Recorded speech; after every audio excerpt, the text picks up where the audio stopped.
All right. As you can see, I got a lamp, which this is my first. I bought this at a Goodwill for like $5 because, as you guys know, it's the lighting in here gets notoriously bad when it gets dark.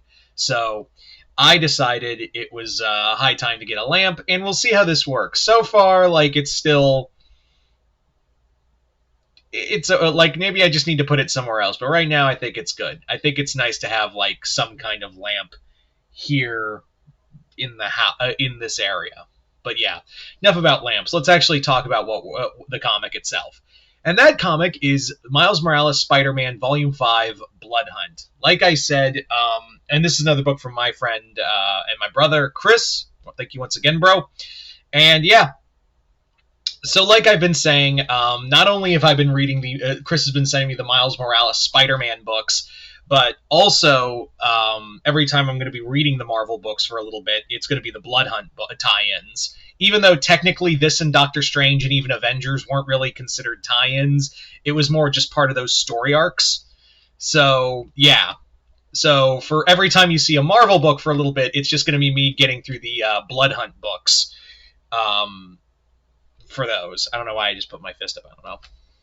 But yeah, so this the Miles Morales Spider-Man Cody Ziegler books have been really good. I'm not like I've sung this comic's praise time and time again about how much I've been really digging the Ziegler Spider-Man run.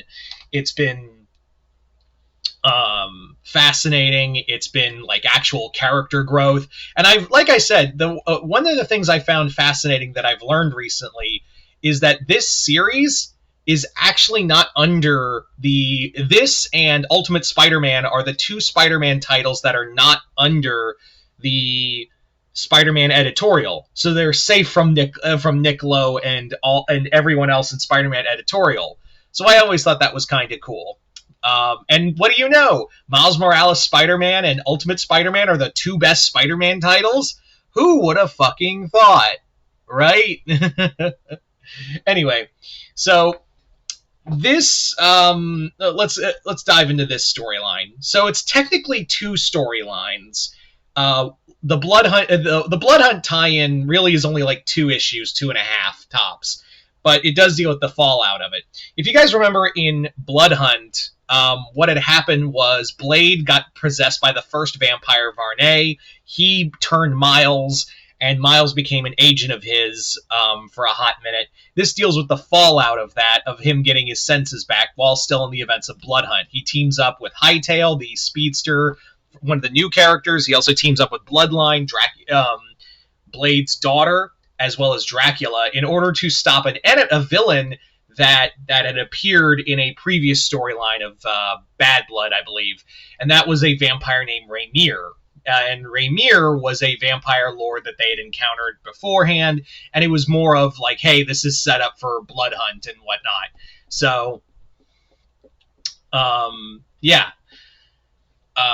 That was I'm going to be honest. The Blood Hunt tie-ins feel really like out of sort, and they don't feel natural. Like they just don't feel. They really just don't feel all that. Like they feel wonky story-wise. And yes, I know Miles was really important to the Blood Hunt storyline, so that's why they kind of feel like if you want to know more, go read Blood Hunt. It's very obvious of that. I will say, though, they had some great moments like this. That's just awesome. Now we get to, but after the Blood Hunt storyline is over, Miles is still a vampire, and he hasn't been changed back yet.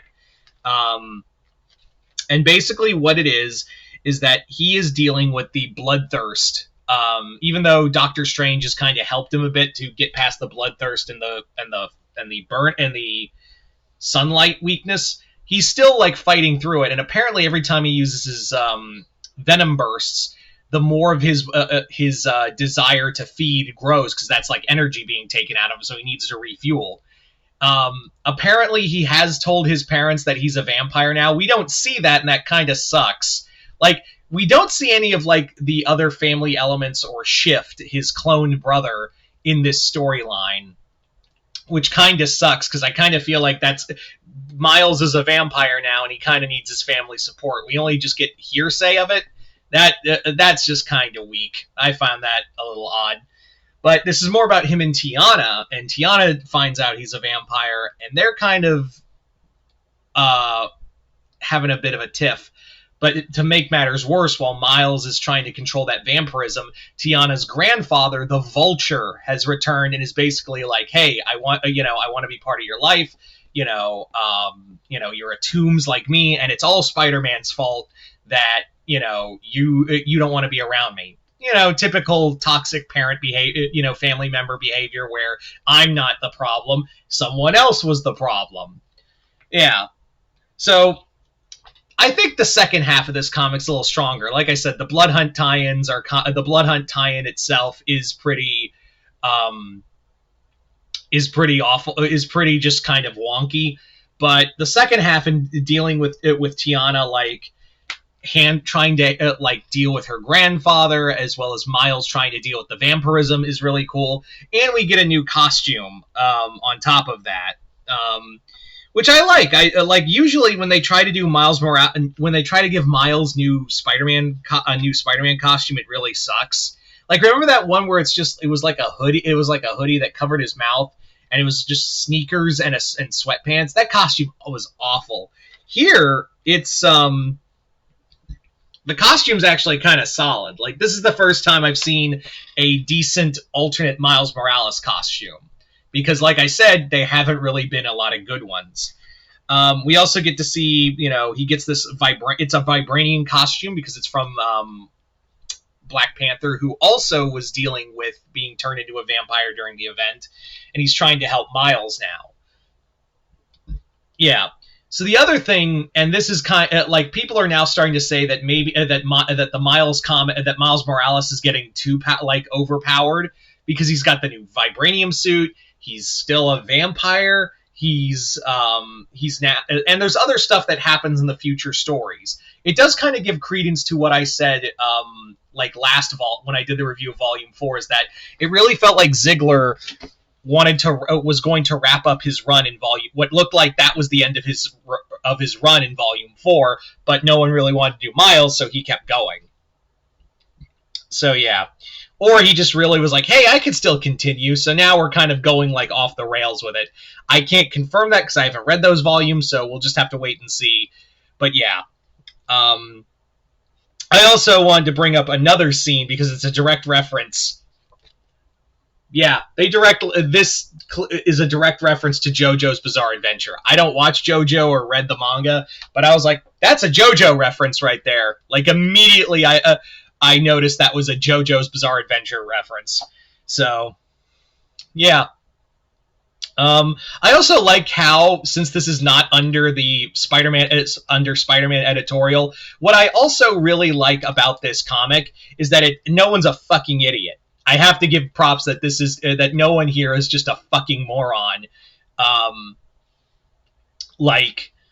When Tiana and Miles, after the whole thing with Vulture ends, he's just like, so are we done? And she's like, no, we had one fight. What, are you stupid? No, I'm just upset with you. I'm not gonna dump you over that. And I'm like, holy shit, if this was a Spider-Man comic, this would have been, if this was like the old Parker Luck and all that. But no, it's just kind of nice to see. It's almost like that scene, and that's just and that isn't just Amazing Spider-Man, but it almost felt like Ziegler took a direct stab at everyone who does this in comics, where it's like, oh, it's one fight and it's over. Yeah. So I do, and also I really do like Tiana and Miles' relationship. It's really wholesome, and I absolutely adore it. And again, it really does feel like Ziegler in that moment was like, it's, it was just one thing. It was one fight. It doesn't mean they're gonna leave each other. They're actually gonna talk about it like adults.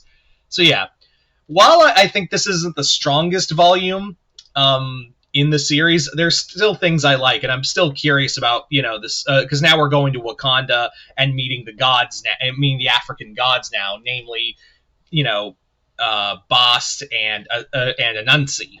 So I'm very curious to see what Marvel's Anansi looks like that isn't from JMS's interpretation.